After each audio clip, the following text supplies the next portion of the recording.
Join Lee Grandin, Managing Director of award-winning Landlord Mortgages, chatting with a client about their property management company in Lancashire.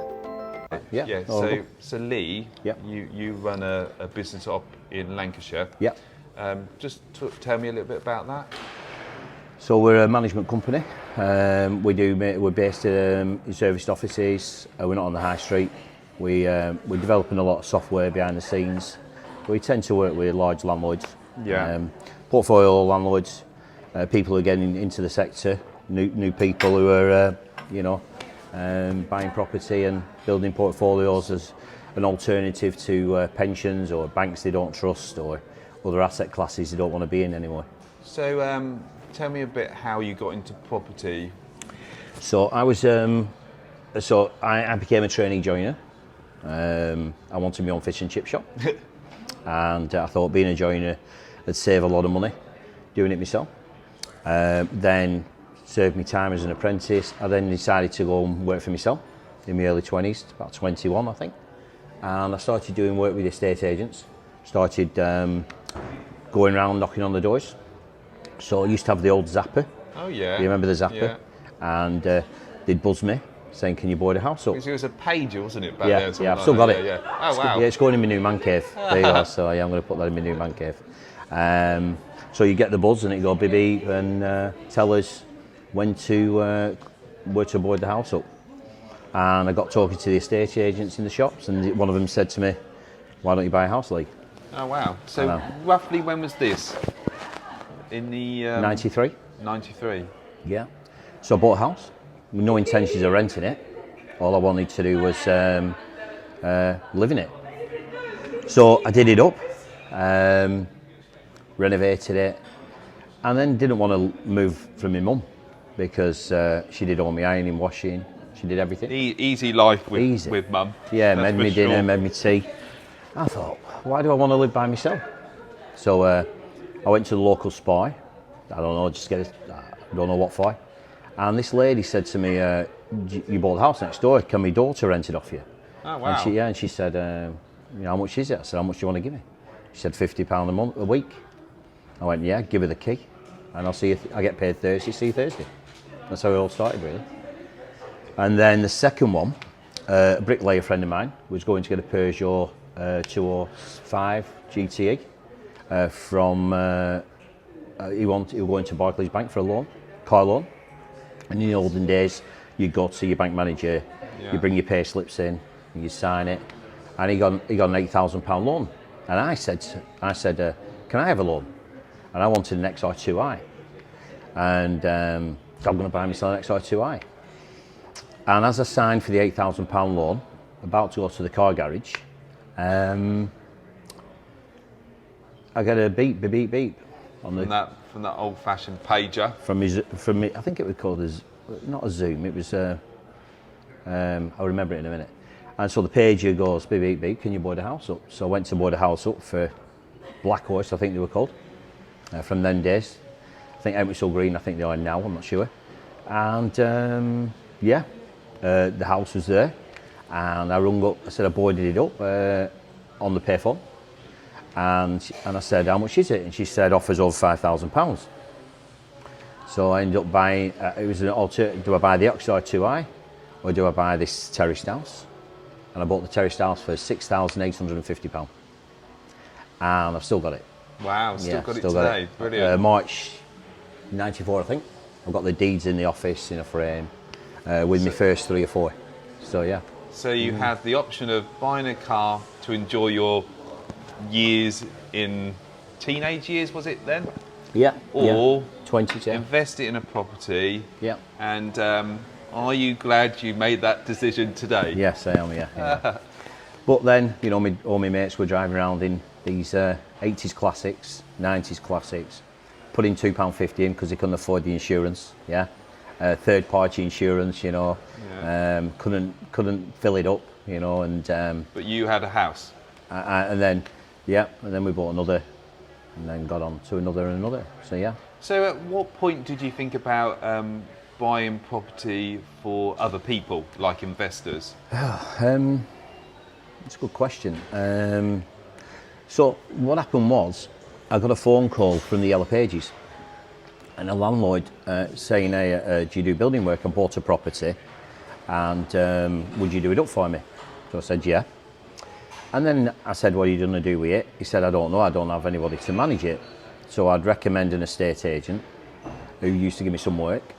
And then a few years down the line, I got into a company started ringing me about doing work for him, and I got chatting to him, had a meeting with him, and they said, oh, we have no one to manage him, because they all wanted the fees. They just want to buy it, sell it, get a fee. They don't want to do the hard work of managing it.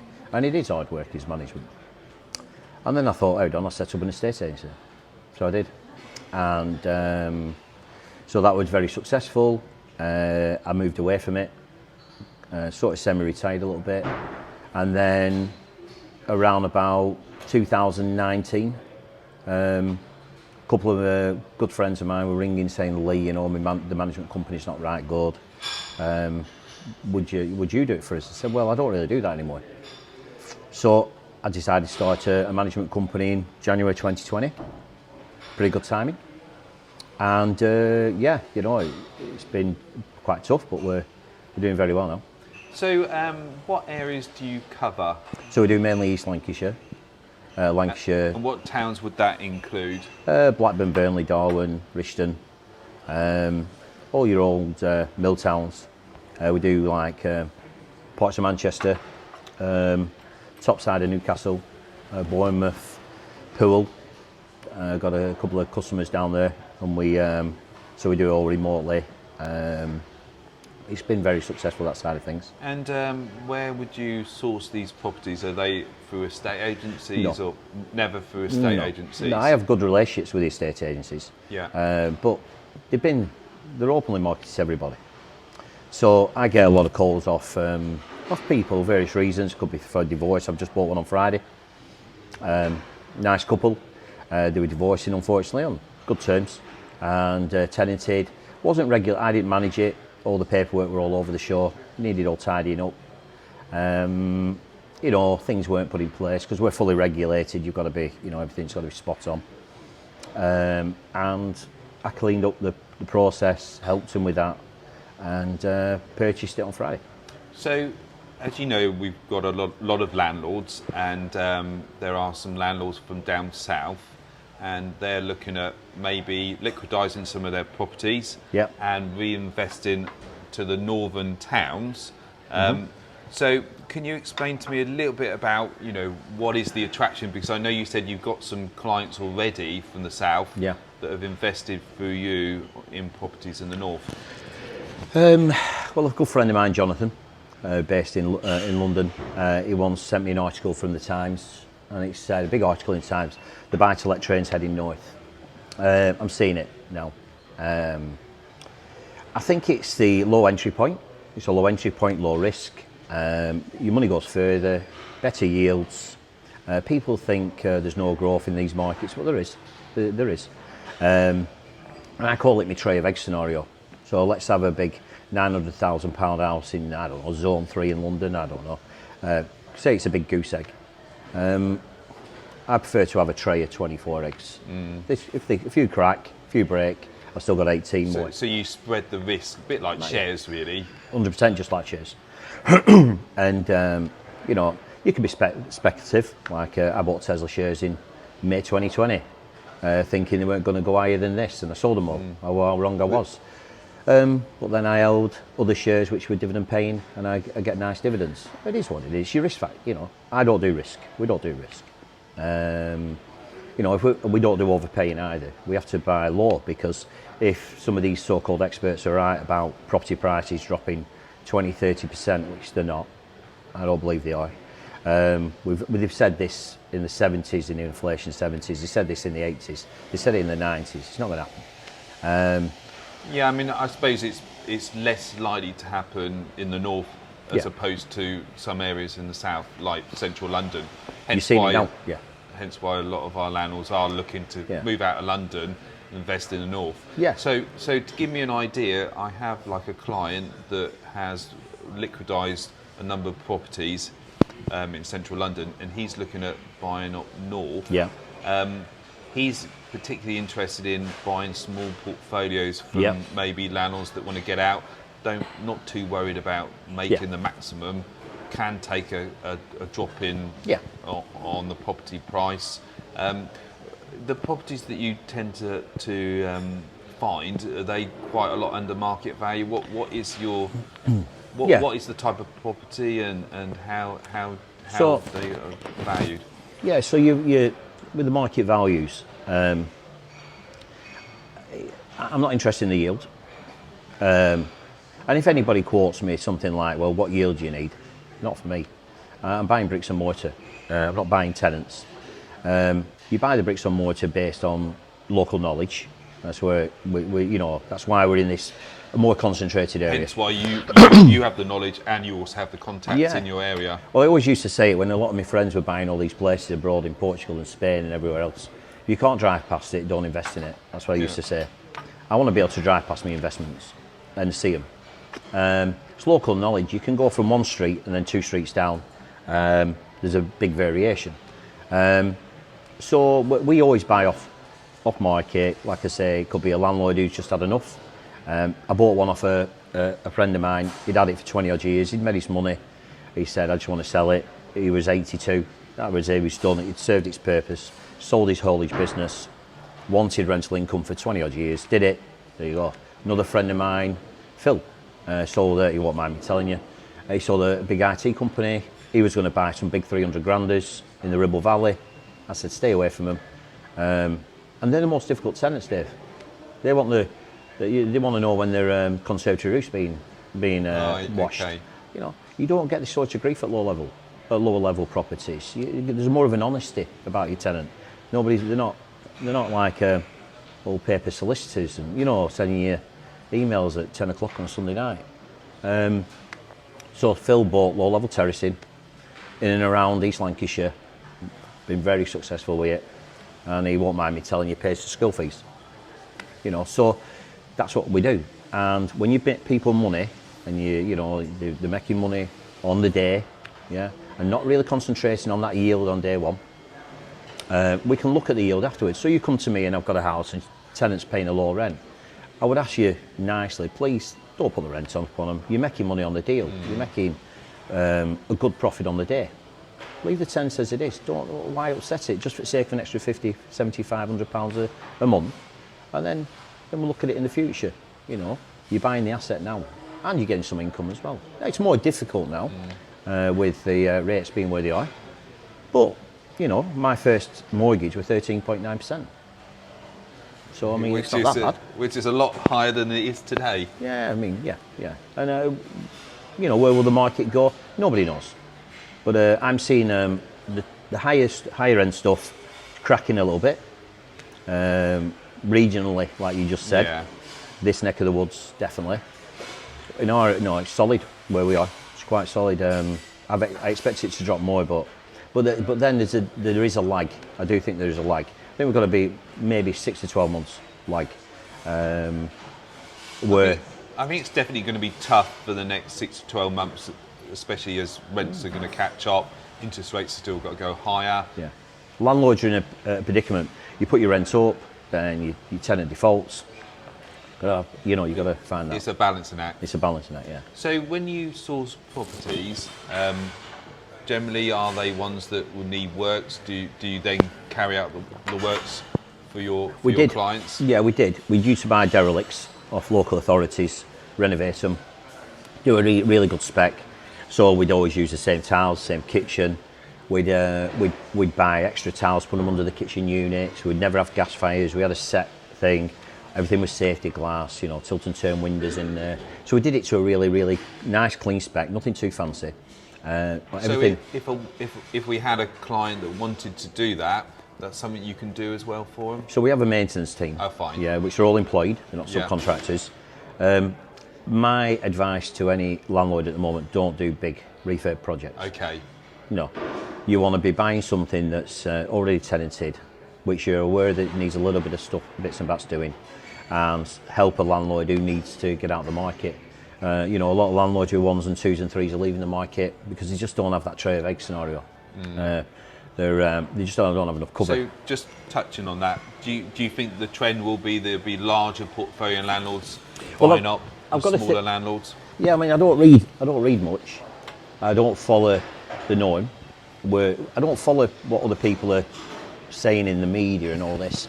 I try and use my own judgment based on my experiences in the past, and I'll say to the local, one of my joiners, or say a supplier, are they busy, or get the feel in the market. I know a lot of online businesses struggling at the moment because I know a few people who do that. So you get the trend that there's less money out there. A friend of mine has a nice restaurant. It's not as busy as it was. Me and my wife went to a lovely restaurant near our house. You'd have to book weeks in advance. Friday night, there were empty seats. So you started seeing it cracking. And there was somewhere I seen that once food prices drop off, you always have a recession afterwards. I've seen something on that, and I'm starting to see food prices leveling out and dropping a little bit. Good or bad indicator, you need a recession, you need a reset, but the media is going to fill us all full of fear. Yeah. Remember when it used to be super sunny? I mean, it's 30 degrees out there now. Remember in the olden days, you'd have a nice smiley sun, yeah? Now when you watch the weather forecast, it's a horrible red, isn't it? You know what I mean? It's a skirt, yeah. Listen, is recession a bad thing? No, I don't think so. I think it's a case of, opportunities arise when there's movement in the market. Yeah. Interest rates going up creates movement. Some people sell, some people buy, and there's the ability to transact business at any time, and that creates an opportunity. Builders and estate agents are making less money now, obviously, but I mean we're fully let as a business. I think we've got 2 available. I think, but they're under application. We're buying. But my advice to landlords at the moment, you really want to be buying people who want to get out of the market. Say, for instance, I've got a guy who's selling 15 at the moment. Reason why he's selling? Because it's all under a sole trader. No good. Tax-wise, no good. Rates are going up. He can't claim his interest relief. His rents are going up. Pushes him into that different tax bracket for everybody if you've got 5 or 6. I spotted that 3 years ago. I set up a limited business to buy my properties in. So I sold a lot of my sole trader stuff when probably about a year to 18 months ago. Thought the market was too frothy, and I got out. So that may have been good timing. I sold them all to first-time buyers for the going rate. I didn't, you know what I mean? I didn't, whatever it advertised at, I took the offer. I then put that money into gold. So that way I just moved out the asset class slightly. I haven't got on a high interest account fixed for 5 years and it's in some sort of, where you can't access your money. So I've started buying more in the limited business. Yeah. And then the idea is, as I get older, that I'm going to sell this off and go into the limited business. Side. So this landlord with 15, sorry I'm going on tangents, the landlord with 15 needs to sell them, but he's already set up his limited business. I've helped him, advised him a little bit, and we're hopefully buying as his profits, as he sells these off. Interesting, that could fit one of my portfolio landlords. He says he's looking for small portfolios to purchase. He also mentioned that he can help the landlord incorporate on the day of completion that portfolio, so he would then save the tax in relation to that transaction. So it would be good. You're coming to the Rumble with the Agents event, aren't you? Yeah. And I'll sit you next to one of my clients who is looking to invest up north. Yeah. And maybe you can chat that through with him. Yeah, I'm not bringing my gloves, am I? No. You must talk to Paul. Yeah. Paul's the one who says me. whether you got he's to go asked up. me. He's asked me. Yeah, I'm not. So I've retired. Did you used to box then? I used to do a bit, and I used to do a lot of martial arts and stuff. Oh wow. Yeah. So I think Paul still does a bit, doesn't he? Yeah, I think so. Yeah. Yeah, he keeps telling me that he's been doing some training. Yeah. So. But I'm not quite sure whether he's actually fighting at this event. Yeah, well, I started about 1988 doing lots of different martial arts, Oh, and then got into the boxing and that, and but my Irish heritage, my legs and my backside are a bit too big. Yeah, so I'd end up against some guy who's 6'2" and he'd beat me up, so no chance. No, I don't think whilst I like to keep fit, it's not really my thing. Yeah. But I've got a theory, I don't know, again I might be making this up, but on the limited business thing, the government are pushing us into a limited business structure. And they're not doing that to help us. They're doing that for a reason. And again, I'm making this up in my head a little bit. So why are they doing it? So I have a theory that they want the guy with 1,000 houses to buy the guy with 100 houses, the guy with 100 to buy the guy with 10. And they want limited business-to-business transactions. So they want that limited business to buy that limited business. So they get a bit of tax off everybody. It's all through, it's very clear and precise through your DEX, through your zero systems now. They get their tax on the sale. I think that's something that's going to start happening.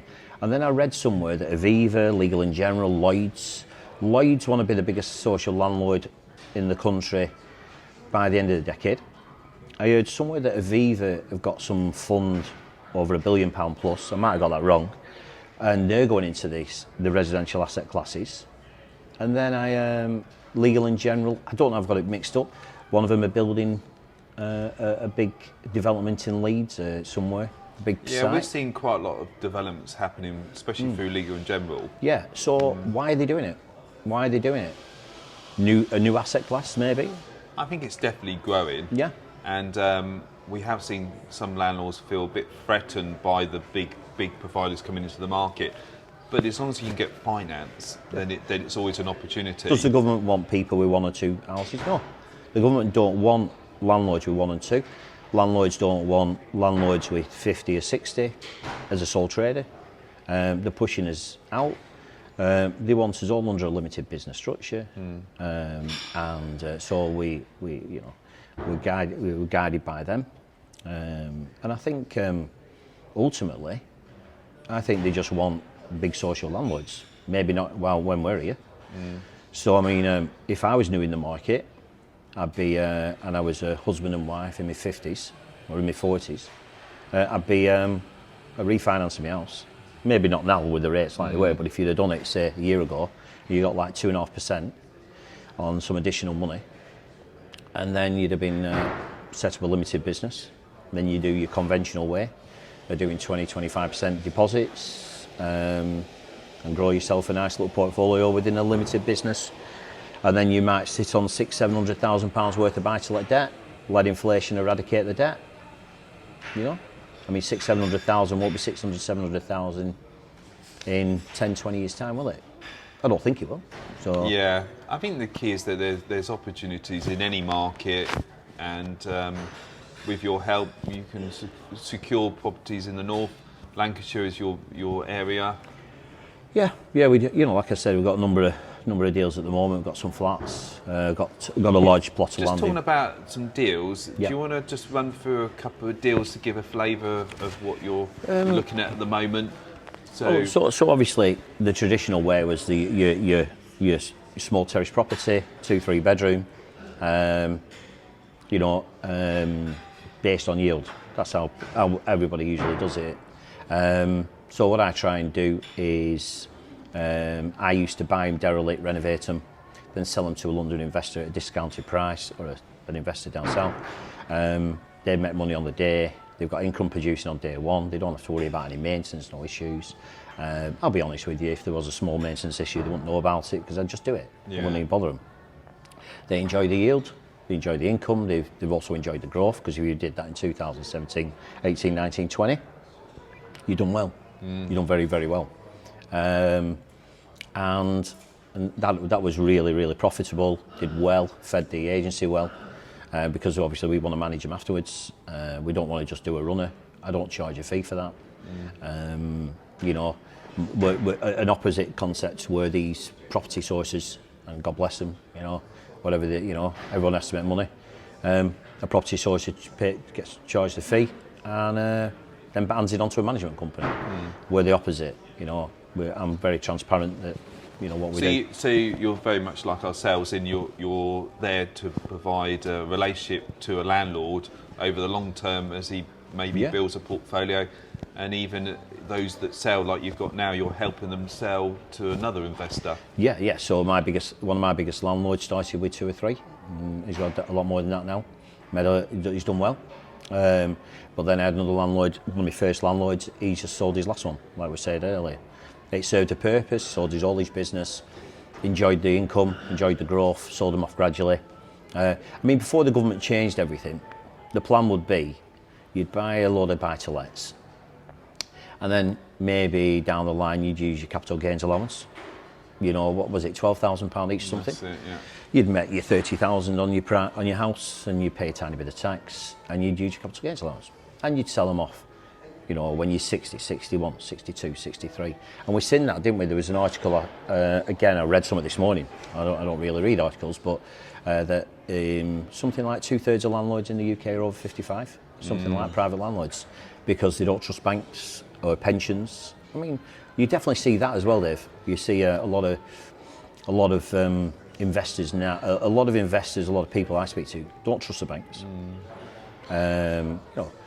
They don't trust pensions. They want to just see bricks and mortar. And I'm finding they just want to buy cash. They don't want any borrowing just now. They just want to buy a property cash.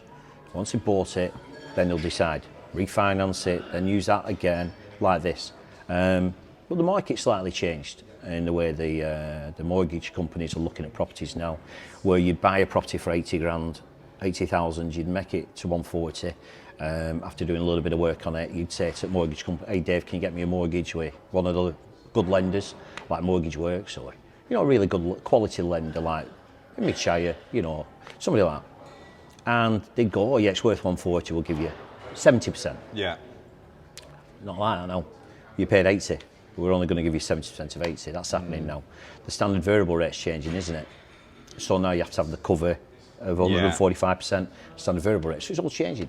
But listen, Warren Buffett, be fearful while those are greedy, and be greedy when those are fearful. That's very true. And I think it's a great time. If you have the money, it could be a very good time over the next couple of years to purchase. Yeah, but not through estate agents. No. Off market. Off market, because the estate agent wants to sell. They want to manage it afterwards. Yeah, they're going to tell you whatever you want. They're going to tell you whatever you want. So if we got some clients that want to come up to your neck of the woods and look at properties, are you quite happy to show them around? Of course, with us? yeah. If Blackburn Rovers are playing, they're very welcome to watch the game with me. Yeah. But yeah, it's a good market. You know, it's a good marketplace. There's very low risk. Low risk, good yields. You know, listen, as landlords, let's be honest, we have a gun, but there's no bullets in it. Yeah. You know, we don't really have, you know, that many tools at our disposal to you know, remove a non-paying tenant. I think the government changes are good. I really do. Well, I think they're positive. You know, whilst it is a change and that's creating a lot of uproar with landlords, I think long term it is good for everyone. Miles. Yeah, and it can only have an impact of improving the quality and increasing the rents. Yeah, and why should, you know, tenants need rights. They do need rights, but landlords need rights. Yeah. We need to be able to fast track to take things to court, make it cheaper for people to go to court. If somebody's not paying, you know, listen, they can't stay. You know what I mean? I've got to pay for your cappuccino now, haven't I? Yeah. Well, we could go You halves. know, yeah. No, but you know what I'm saying is that I think the regulation changes are good for good long-term landlords. Maybe the market's finished for ones and twos as a sole trader, you know, but certainly as an asset class, you know, physical gold, Bitcoin, shares, dividend-paying stocks. We see what's happening with Vodafone. Yeah. You know, they've just increased the yields, the dividends to like 8 point something. Is that sustainable? You know, I have Vodafone shares. You know, people have lost a lot of money on Vodafone shares. You don't lose money on bricks and mortar. You know, I've never done in 28 years or however long I've done it, never ever lost. I think it's like any investment.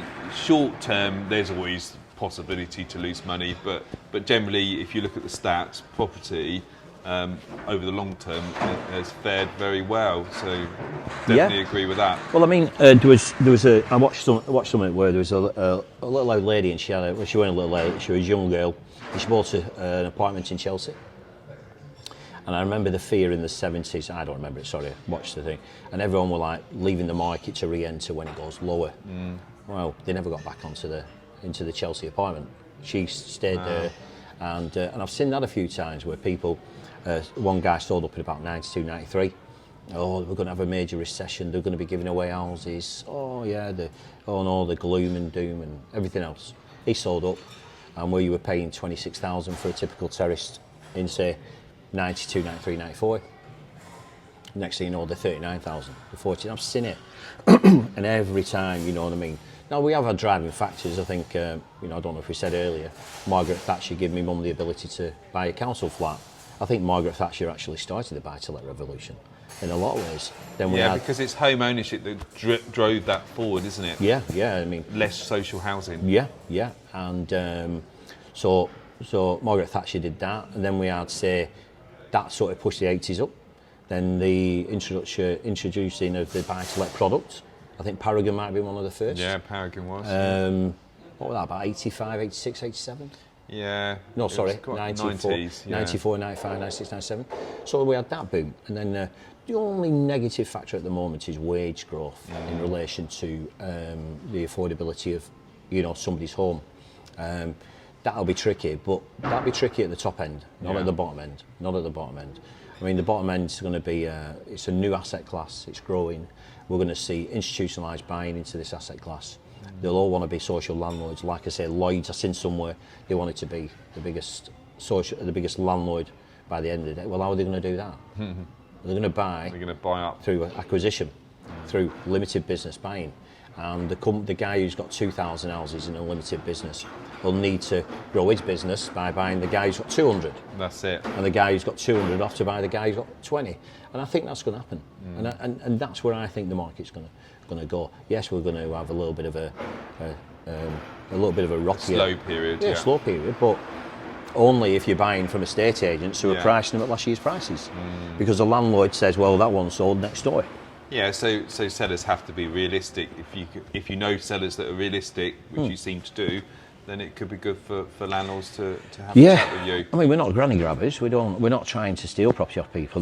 Basically, it's worth what it's worth. And you know, I mean, I bid on one a couple of weeks ago, and she chipped me up. I said, go on then.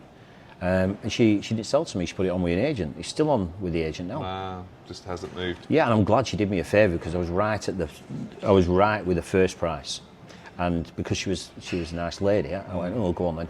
We'll do another 5,000. I'm glad I didn't. Yeah. No, because there's opportunities. There's definitely opportunities. I was chatting to someone last night on the way down, chatting to quite a few. Everybody wants to get into the market, and people aren't really. I'm finding that they're not really bothered about time in the market. You know, if you're happy with the deal at that time, well, let's do the deal. Yeah, let's do the deal. So you know what I mean. So cool. So there's a lot of. I think there's a lot of positives, and if I was a young person now, I would certainly be, looking at buying. You know, and I've seen somewhere that some of the mortgage companies now that if you can turn your interest repayment into interest only if you needed to for now.